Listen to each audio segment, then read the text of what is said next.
बिस्मिल्लाहिर्रहमानिर्रहीम। Dear student, अस्सलाम वालेकुम। आई होप आप सब लोग घरों में खैरियत से होंगे। Today is the very good day. तो आज जो हमारा टॉपिक है chapter number 2 9th class lecture number बेटा 18 है हमारा। और चूंकि मैंने स्टार्टिंग पार्ट में ही कहा है today is the very good day because last lecture of this chapter 2। तो आज हम बेटा सबसे पहले स्टडी करेंगे पेपर पैटर्न को कि पेपर जो आपका बोर्ड में आता है उसका पैटर्न क्या क्या है, 60 मार्क्स कैसे लेने हैं उसके बारे में देखेंगे। उसके बाद पूरे चैप्टर का होल कंसेप्ट जो है वो मैंने डायग्रामेटिकल फॉर्म के अंदर लिखा है, हम उसको स्टडी करेंगे। उसके बाद आपका टेस्ट है जो कि आपने वीपी ऑफिस में सबमिट करवाना होता है, तो वो आप आके लिखकर अपना सबमिट करवाएंगे। जो बच्चे व्हाट्सएप करना चाहते हैं जो दूर के व्हाट्सएप करेंगे। तो लेट्स टॉक द टॉपिक। बेटा ये 9th क्लास की केमिस्ट्री टोटल मार्क्स 60 होते हैं और इसमें पेपर में टोटल 7 क्वेश्चन होते हैं। जो क्वेश्चन नंबर 1 होता है बेटा वो एमसीक्यूज का होता है और आपको 12 एमसीक्यूज आते हैं। हर एमसीक्यूज 1 मार्क का होता है। It mean 12 multiply 1 is equal to 12 MCQs 12 marks. पीछे रह गए आपके 48 मार्क्स जिसका सब्जेक्टिव होता है। अब सब्जेक्टिव मैंने 48 पूरे कर रहा हूं। सब्जेक्टिव के 2 हिस्से होते हैं, सब्जेक्टिव पार्ट 1 और सब्जेक्टिव पार्ट 2। सब्जेक्टिव पार्ट 1 को हम बेटा शॉर्ट क्वेश्चंस कहते हैं और सब्जेक्टिव पार्ट 2 को बेटा हम लॉन्ग क्वेश्चंस कहते हैं। तो जो शॉर्ट क्वेश्चन होते हैं बेटा ये 3 क्वेश्चन पे मुश्किल होते हैं, question 2, question 3 and question number 4। 2, 3 और 4 तीनों क्वेश्चन में 8 शॉर्ट क्वेश्चन होते हैं और आपके लिए चॉइस होती है कि आपने हर क्वेश्चन में से 5 पार्ट्स करने, 5 आपने शॉर्ट क्वेश्चन करने हर क्वेश्चन में से। तो 8वें में से चैप्टर 2 क्वेश्चन नंबर 2 में 8 शॉर्ट क्वेश्चन है, आप 5 करेंगे। 3 में भी 8 है, आप 5 करेंगे। 4 में भी 8 शॉर्ट क्वेश्चन है, आप 5 अटेम्प्ट करेंगे। इस तरह हर क्वेश्चन का जो टोटल मार्क है वो 10 का होगा, 10 इसका, 10 इसका, 10 इसका। तो इसको टोटल करें तो 30 मार्क्स के आपके शॉर्ट क्वेश्चन होंगे। 15 शॉर्ट क्वेश्चन अटेम्प्ट करने, 30 मार्क्स। लॉन्ग क्वेश्चन बेटा लॉन्ग क्वेश्चन 3 होते हैं आपके 5, 6, 7। हर लॉन्ग क्वेश्चन के 2 पार्ट्स होते हैं, part A and part B. Part A जो है वो 5 मार्क का होता है और पार्ट बी 4 मार्क का होता है।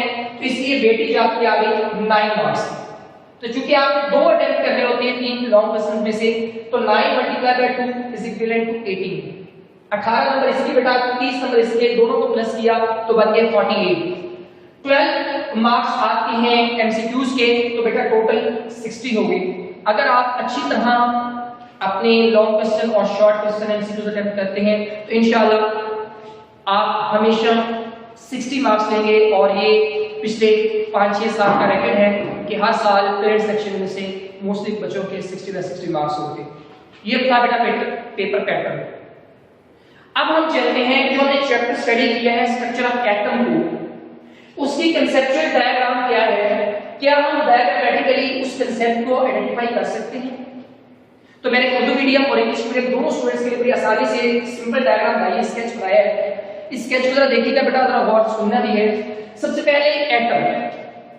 हमें पता है एटम का वर्ड एटॉमिक से आया है जिसका मतलब होता है इनडिविजिबल, ना नजर आने वाली, ना तकसीम होने वाली चीज। बायोलॉजी के अंदर यही वर्ड एटम जो है उसको लिखा गया है, ए को लिखा गया नॉट, टॉम मीन कट, जिसको कट ना लगाया जा सके, तोड़ा ना जा सके, वो एटम कहलाता है। हमें पता है कि तमाम मैटर जो है वो एटम से मिलकर बना है। अगर मैं ये कह दूं तो ये कुछ गलत नहीं होगा कि मैटर होता है और मैटर जो है वो एटम से मिलकर बनता है। अब जो एटम है, एटम आगे छोटे पार्टिकल से मिलकर बनता है जिसको सब एटॉमिक पार्टिकल कहते हैं, जो कि 100 से बहुत ज्यादा है, जो भी दरियाफ्त नहीं हुए। लेकिन जो हमें पता है उनमें बेसिक जो है फंडामेंटल पार्टिकल है, इलेक्ट्रॉन है, प्रोटॉन है, न्यूट्रॉन है। इलेक्ट्रॉन पे नेगेटिव चार्ज होता है, प्रोटॉन पे पॉजिटिव चार्ज होता है, न्यूट्रॉन न्यूट्रल पार्टिकल है, कोई चार्ज नहीं होता बेटा। इलेक्ट्रॉन को डिस्कवर करने वाले बंदे का नाम जो था वो आपको पता होना चाहिए, जिसने कैथोड रे डिस्कवर की वो तो विलियम ब्रूक्स था, लेकिन इलेक्ट्रॉन को डिस्कवर करने वाले बंदे का नाम था जे थॉमसन। उसके बाद प्रोटॉन को डिस्कवर करने वाले बंदे का नाम था गोल्डस्टाइन, और न्यूट्रॉन को डिस्कवर करने वाले बंदे का नाम था बेटा, साइंटिस्ट का नेम था जेम्स चैडविक, जिसने 1932 के अंदर ये डिस्कवरी की। अच्छा, उसके बाद अगर हम गौर करें तो ये जो दो पार्टिकल हैं न्यूट्रॉन और प्रोटॉन, ये एटम के न्यूक्लियस के अंदर पाए जाते हैं, जबकि इलेक्ट्रॉन वहीं रिवॉल्व कर रहे होते हैं। तो प्रोटॉन और न्यूट्रॉन जो है, इन दोनों की बुनियाद पे क्या होता है, इन दोनों की बुनियाद पे हम किसी चीज की क्या करते हैं, आइसोटोप्स को फाइंड आउट करते हैं, क्योंकि न्यूट्रॉन अगर चेंज हो जाए आइसोटोप चेंज हो जाता है। हमने आइसोटोप की डिफाइन ये पढ़ी थी कि ऐसे एटम्स जिनका एटॉमिक नंबर एक जैसा हो बट मैस नंबर मुख्तलिफ हो, तो वो क्या कहलाते हैं, आइसोटोप कहलाते हैं। और मैस में भी क्या चीज चेंज होनी चाहिए, न्यूट्रॉन नंबर चेंज हो जाए तो उसका मैस बेटा चेंज हो जाए। अच्छा, उसके बाद अगर हम आइसोटोप की बात करें तो इसके मुख्तलिफ फील्ड्स के अंदर यूजेस हैं।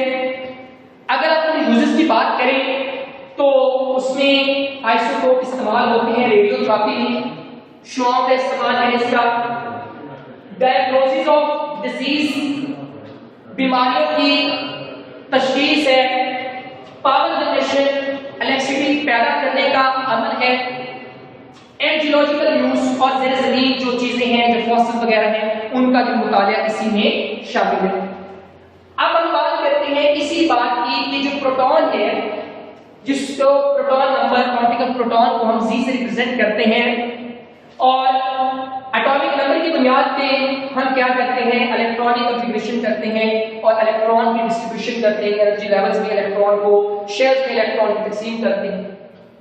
अगर हम बात करें एटम के मॉडल्स की, तो बेटा आपको पता होना चाहिए एटम के दो मॉडल्स हैं, जो कि आपकी जो हमने चैप्टर पढ़ा है उसमें उसने बड़ी वाज़ेह तौर पे बताए हैं।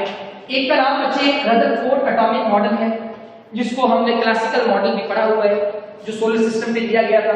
और बेटा दूसरा बोहर्स एटॉमिक मॉडल है, जिसकी जो मेन फाउंडेशन है वो आपको पता है क्वांटम थ्योरी है, उसकी बुनियाद पर हमने ये काम किया था। तो ये बड़ा कंसेप्चुअल डायग्राम हो गई। उम्मीद है आप इस टॉपिक को जितना इस लेक्चर को समझ गए होंगे। इससे मैंने कहा था कि today lecture is a good day, तो इसलिए कहा था कि बहुत अच्छा दिन है कि हमने हमारा एक लेक्चर क्लोज हुआ है, एक चैप्टर क्लोज हुआ है। अच्छा बेटा, आगे हम बात करेंगे अब इसकी, जो मैंने टेस्ट आपको बताया कि जब हमारा चैप्टर क्लोज होता है तो उसके साथ आप एक टेस्ट देते हैं, जो मैंने भी थोड़ी देर पहले बताया कि आपको सबमिट करवाना है। जो दूर के बच्चे हैं उन्होंने व्हाट्सएप करना है उस्मान साहब को या बैद साहब को, और जो नजदीक के हैं उन्होंने अपने पेरेंट्स के हाथ इधर वीपी ऑफिस में सबमिट करवाना है। तो बेटा शॉर्ट क्वेश्चन है आपके 5-10 नंबर के शॉर्ट क्वेश्चन है। पहला है give the nature of cathode rays की खुसूसियात लिखनी है, इलेक्ट्रॉनिक कॉन्फ़िगरेशन करनी है Na+1 Cl-1 P-3 की, defect of Rutherford atomic model, Rutherford के एटॉमिक मॉडल के नकाइस लिखने हैं बेटा, डिफाइन आइसोटोप की तारीफ लिखनी है। याद रखिएगा जब भी डिफाइन आइसोटोप का एग्जांपल मस्ट होगी। Why positive rays are called कैनालिस, पॉजिटिव रेज को कैनालिस क्यों कहते हैं, इसकी वजह बयान करनी है बेटा। लॉन्ग क्वेश्चन भी आपके 10 मार्क्स के, एक टोटल मार्क्स हैं आपके इस टेस्ट के, वो बेटा जी 20। तो इधर देखिएगा इसको फर्स्ट बेटे, explain the discovery of neutron property, neutron की दरियाफ्त लिखनी है और उसकी खुसूसियात को वाज़ेह करना है। 5 नंबर का लॉन्ग क्वेश्चन है। और उसके बाद राइट एंड 4 प्रॉपर्टी या 4 यूजेस ऑफ आइसोटोप के बेटा 4 इस्तेमाल लिखने हैं, नीट एंड क्लीन लिखना है। कल मैंने लेक्चर में आपको बताया था कि आपने कैसे पेपर अटेम्प्ट करना है। इंशाल्लाह उम्मीद है कि आप मुझे समझेंगे। अल्लाह हाफिज़।